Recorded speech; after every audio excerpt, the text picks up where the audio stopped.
So we are a startup conference, so we're going to start with the startup. Um, and we're going to start with Alpine Eagle. Jan-Hendrik, can you please tell me what is Alpine Eagle? What is Alpine Eagle? Alpine Eagle is a company that's building an air-to-air counter-drone system. We like to dub that an expeditionary counter-drone system. So while everybody else is building a point defense where you have to wait for the enemy to come to you and then you can maybe shoot it down, what we are doing is actually taking the fight to the enemy. We're putting the entire kill chain in the air, really allowing us to pick the time and the place of the fight. And I think now or a bit later we have a little video to show what that looks like. Yes. And so can you clarify where Alpine Eagle sits in the space? Because we hear a lot about drone companies, and we now hear a lot about not another drone company. Can you can you elaborate on what you think makes Alpine Eagle different? Yeah, I think that's a common misunderstanding. So drones are a piece of hardware, if you will. What we are talking about here is capabilities. The customer, the end user, they do not care about whether it's a drone or a tank or whatever it is. They care about delivering a capability. The capability that we deliver is to defend against a drone threat, end to end, from sensing all the way through tracking, defeating it, and then actually determining if we hit the target. And you're very special to us at Resilience Conference Thank you. because you were part of our very first launch at Resilience Conference cohort True. back in 2024. So tell us a little bit about, if you can bring us up to speed from when you first appeared on our stage to now. We'd love to get a bit of an update as well. Well, I guess for all the wrong reasons in geopolitics, this has been a really exciting journey where we've grown very quickly. We've now expanded from starting out in Germany as a small startup 2 years ago. Essentially, we've now grown extremely fast, grown into the UK. We've set up a facility in the Netherlands as well. We're obviously in a very exciting place today, where also there might be some news coming in that direction. So all in all, that's really been an exciting journey. And of course, what I'm most proud of is that we've also actually been able to deploy our system to Ukraine within that period as well. Right, right. And Miko, you're on stage because Expeditions has backed Alpine Eagle. Can you tell us a bit about your investment thesis and why you are supporting a founder like Jan-Hendrik? Yes, absolutely. Thank you for this question. And um, ex- I'm one of the co-founders of Expeditions, for those who may not be aware, but Expeditions is a venture capital fund investing in the future of security and defense in Europe. We were founded in 2021, and we quickly established ourselves as the leading venture fund, specialist venture fund in this area. We have now over 20 defense tech companies, and we're targeting capability gaps across Europe and people, leaders who can build relevant solutions to address those gaps. And Jan-Hendrik is one of those leaders. He was incredibly accomplished in the past. He was a senior engineer, a leading engineer at Airbus. Then he was CTO of Volcopter, one of the first proper companies in Europe building drones, and then CTO of Quantum Systems. And that path, I'm sure Jan-Hendrik could elaborate more eloquently about that, but that path and that level of experience influence the insight that you have about the industry. And we're looking for unique, non-trivial insights that can unlock large opportunities. And when I met Jan-Hendrik, I was immediately attracted to the insight that he had. And the insight was that there is perhaps possibility to create a novel approach to the counter-drone defense, which actually, instead of land to air, is moving the whole counter UAV onto the air to establish the air dominance. So that was the first insight. Really tricky to implement that because you have to crack many difficult technical challenges. You have to build essentially a swarm of drones that is able to annihilate adversarial systems air to air during the fast speed and highly maneuvering objects. So that was really tough challenge, but he went on that tough challenge. And the second insight he had was that, okay, so in the long run, we can build a large system that will not be just air-to-air, but will provide a total dominance across different counter-UAV elements, which will be built in software-defined fashion, made it specifically for scale and integration across different countries. So that countries, for instance, like Poland, Germany, Netherlands, could actually make it easy to deploy Alpine Eagle and connect with other systems. So these were the two critical insights that led me to the investment, besides obviously Jan-Hendrik being Jan-Hendrik. Right. I will let you do my pitch in the future. I was going to say, we should all be so lucky to have our investors know so much about our business. Well, Jan-Hendrik, is that a good opportunity for us to show the video? I think so. Give a little Yes. bit more Let's do context. that. Are we prepared to switch? Thank you.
Thank you for sharing that with us. So what have we just witnessed?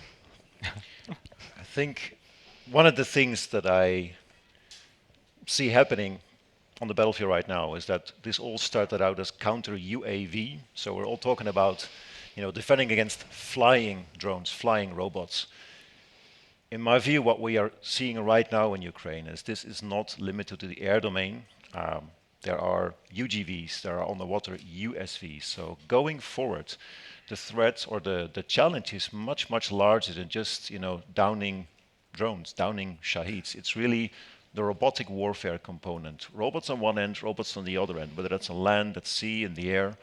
And so we started looking at how we can retool the capabilities we've developed for countering UAVs to actually also counter UGVs, which is a very, very similar challenge. It's different, but it has a lot of the similar components in terms of technology, in terms of sensing, sensor fusion, and in terms of how it needs to be cost effective. So you are based in Germany. I would immediately say, no, that's not true. No, it's not true. We started out in Germany. Started out in but Germany. we are specifically building a pan-European company. Yes. We have very quickly expanded, already at the seed stage, to facilities in the UK and in my home country, the Netherlands. So we're now operating in 3 countries. And of course, quickly expanding that as well, because I think the key to building a successful European country is having boots on the ground, having people in country that understand the ecosystem, understand the language and the culture, and understand who is operating in that particular ecosystem. Well, you jumped ahead a bit. So what I was going to say is, okay, so you started in Germany. You're based in several countries. You've started in Poland, but you have a much broader view of and activity. We have a danger in this industry of fragmentation. It's by instinct and by very nature, it is militaries are nationalistic. And so what we're all battling against right now is how do we actually work together when our critical partner to the West is no longer a reliable partner. there's the question of, does NATO even exist anymore? Are there new, is there a new NATO that is coming about? How are the two of you, in your own ways, addressing this fragmentation and helping? I mean, you've just spoken a bit about it now, but Miko, from the view from Poland, what do you see in terms of how to take local champions and then export them? I think this is one of the most relevant questions to be asked, because the threat I'm seeing across Europe is that at the times where we should be united and actually build pan-European leaders, oftentimes domestic interest take an advantage. And it's not only bad for investment, because it limits the total addressable market size, so it limits how big the possible outcome of the investment could be. But more importantly, in the context of the mission, it's really bad for our deterrence, because we are multiplying similar systems which are oftentimes not connected with each other. So oftentimes we come across during our practice really absurd examples. Say, for instance, one special forces unit in one European country is using 16 communication tools, which are not connected with each other. The 16 communication tools, one unit. And then, as a result of that, as a result of the preference for domestic industries, the thing is that there will be likely a subset of capabilities that will just become domestic leaders, sovereign domestic capabilities. That said, I'm still optimistic that there are different areas and there is a go-to-market approach that can allow for the creation of pan-European or even global winners. I think we should not be afraid to say that we can produce global leaders from Europe.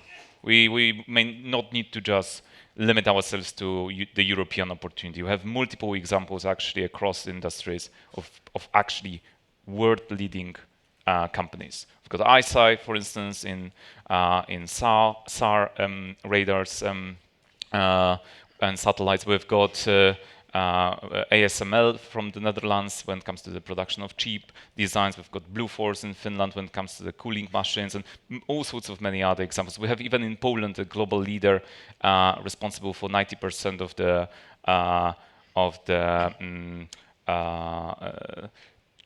chemicals for munitions for NATO countries. So I think generally the way to build pan-European capabilities is to be really smart about what type of products a company is building.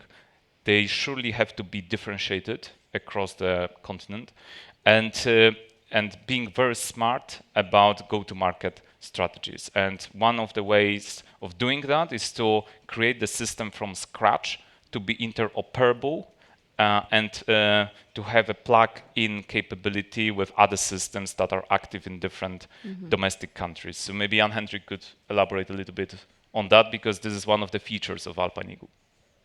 Yes, so I'll make sure not to turn this into a complaining session about the fragmentation of Europe. We've had plenty of those. So I like to see this as an opportunity. I think most American startups are struggling in Europe with the fragmentation of Europe. So I think being natively European actually helps us in building a European powerhouse. We actually have a huge market. I mean, if you look at the EU, that is a huge economic bloc. Now, I know that doesn't apply to the military market yet, but Europe as a market is huge. On the world stage as well, we are seeing a lot of defense customers that are specifically looking to pivot away from only buying from the US, of actually having alternative sources for their equipment. So there is a huge market opportunity to build a new generation of defense powerhouses that isn't just rooted in Europe, but actually is operating globally and is serving a global market. I think that is the opportunity. And in my view, our superpower in Europe is that Ukraine is part of Europe. Ukraine is close to our doorstep. All successful European defense tech startups are working with Ukraine and in Ukraine. And I think that is something that is a superpower here, to actually be able to show that things work in reality and not just on paper. Yeah. And so to that point, European startups risk being, if they can't expand, then it's almost a death knell, because the size contracts. Let's talk about that as well. There's the economics that are more macro, and then there's like the economics of exactly what your solution is, because Poland has experienced incursions in the last year that are deeply concerning to all of us, and exposed vast weakness on the eastern flank. I'm interested to know your experience of getting contracts here where it is fragmented, and not just necessarily here in Poland, but across Europe, versus the contracts that, say, American companies that are similar to you are able to achieve. Again, highlighting the positive aspects. When we started out just over 2 years ago, essentially, there were hardly any contracts in the defense space for startups. We are now seeing, if I look at the recent loitering munitions deals, for example, we are now seeing substantial contract sizes for startups being awarded. Is it enough? No, it's not yet enough. But have we come a long way in the last 2 years? Absolutely. We are still seeing, the US is awarding now $20 billion contracts to startups. If we want to compete at a global scale, we do have to get away from celebrating 20 million contracts and actually up the game a little bit to compete at a global scale. But I do think we're getting there. For the recording, that got a bit of applause from the audience. We are aligned. Oh.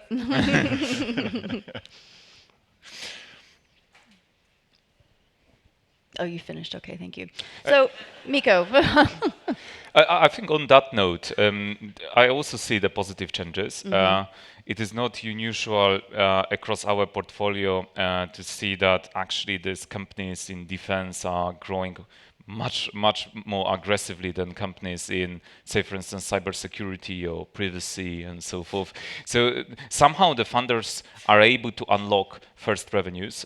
Usually the big problem comes when you've got the first revenue, say 2, 5, 6 million euros, and then you're on a really good trajectory, but not yet there when it comes to the possibility to unlock large pot of revenue. And then this is the really important moment to have committed investors who understand the space and continue backing really good progress of portfolio companies. But I must say it's far from straightforward to do the correct assessment, particularly during that transitionary phase. I think what would really help in Europe is if we could have something akin to Defense Innovation Unit across different European countries. In other words, entity that could allow for rapid prototyping, and not only rapid prototyping, but also from rapid prototyping, a clear pathway with clear timelines and key set of deliverables that have to be achieved to get a large contract. And this is unfortunately something that we don't yet have in Europe, and we don't have it in Poland. However, there are some people working on it across different European countries. We've got obviously some early efforts across Europe of doing that. We've got Bundeswehr Cyber Innovation Hub, we've got Innovationenzentrum Germany, we've got many entities in the UK which are relevant for that. There are also some efforts in Poland of building similar institution. And even though the situation is far from perfect, we've got some surprising outcomes. Right. Which to me, sometimes we debate at expeditions, how on earth that was possible? And they keep surprising us, also in positive ways. So say, for instance, in Poland, we've got a company, it's not our portfolio company, it's a well-known company in Poland that was living off the grants for many, many years, and suddenly got private equity acquisition. They've got some revenues that justify that acquisition. And then they got a massive contract in Poland for the protection of our skies, particularly short-range counter UAV protection. So big contract that they are probably among all of the defense tech neo primes in Europe, the largest company in terms of revenue. So, and it's not widely reported. Like this is Right. APS, obviously. So for particularly Yes. international audience, this is a company from Poland called Advanced Protection Systems. Mm-hmm. Then we've got, say, for instance, Ukrainian company that became obviously very famous in counter-UAV space, and also suddenly got contract in Poland for the protection of, or in the similar program for the protection of Polish skies in air defense. And we've got some other companies that are finding a way. But it would have been much, much better if we had a structured process to get access to customers, if we had the opportunity to test with end users, because for now, the testing is really hard. If you are a foreign company, for instance, you have to have necessarily a local Polish representative with the necessary clearance in place, so that actually your company could even talk to the Polish MOD. Otherwise, you're prohibited from doing so. So I think there is a room for improvement. I'm optimistic about it, but we have to increase our pace. That's such a good point, and this is where I think that investors have a really important role to play for their founders, of really advocating for all of this change, because the founder needs to be head down on their business and obviously interacting with the end user, but at that other level, there's a lot of influence that has got to happen. I'm thinking in particular about SAFE. We represented, with a Munich-founded company and Polish-based fund, two very interesting perspectives on taking safe money or not taking safe money. Do you have any thoughts on how that's helping or hurting the startup industry? I think it's on the whole a massive advantage for startups. It's a huge pot of funding available that is in principle aiming at incentivizing different countries and different providers to work together. And this is exactly what we need. Actually, we should be proud of that. It is a Polish initiative. It's Polish and Lithuanian initiative that many people worked really hard in Europe to get it done. So I think we should be proud of it, and it should be one of our talking points when the government is abroad and wants to show up some successes. The reality on the ground is obviously that if we are not reforming procurement agencies, then the beneficiaries of that funding will be not necessarily the most innovative companies. And the majority of the funding will go to the incumbents, the existing primes, Right. which have obviously many relevant systems, and they should play important role in every country. There is a reason why they are primes, naturally, but the problem is that they are also not having certain capabilities. Right. And oftentimes they are not moving with the relevant pace. So I think the key problem I see is not the amount of funding per se. It's rather the reform of the procurement agency. The way we actually award contracts should be much more diversified and should be informed by end users' feedback. For now, the reality is far from it. So if we had changed that, I would be even greater supporter of SAFE and any funding in defense, because then I would have more comfort that we are financing the best capabilities. Mm-hmm. I think to echo that a little bit, I think the innovation ecosystem has to consist of two things. One is a front door to the MOD and the procurement system for early stage startups. If you are just starting out and you are 5 or 10 people in the company, you need a front door to knock onto. You don't need to look for the customer for a whole year. That's the first step. But the second bit, and that's what you were saying about SAFE essentially, is we need to understand that innovation centers, defense innovation units, whatever, this should not be innovation kindergarten. It's what it's originally been. It's really, we do an innovation program. Let's spend some money and then we build a nice prototype and then we put it on a shelf or in a museum, or we show it to a general and then we all go home and celebrate. Mm-hmm. There should be a follow-on on that. There should be a clear alignment between innovation and then procurement priorities. And startups don't need preferential treatment, but they need access to market, a chance to compete. And in a system where oftentimes open exchange between industry, between companies and defense is either prohibited or at least very restricted. That of course is very difficult. So I think that is what the system needs to change. Not so much, give contracts to startups, but give startups a chance to compete, give them access to market, and yeah, make sure that their new capabilities actually have a chance of getting to the market. Yeah. And just in our last few seconds on stage, are you planning to raise more capital soon? That is a very good question. It's a very good question. Everybody interested in that, they will know. So you're not going to comment on that now? No. And your backers, besides Expeditions, are from where? We've built a coalition of European investors, so I think our cap table reflects our ambition. We've got investors from the UK, from Germany, from France, from the Baltics, and of course, from Poland. Do you have money from the States? Pardon? Do you have money from the States?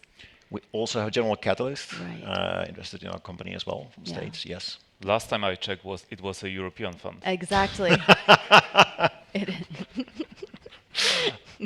On that note, thank you both very, very much. Thank you. Thank you.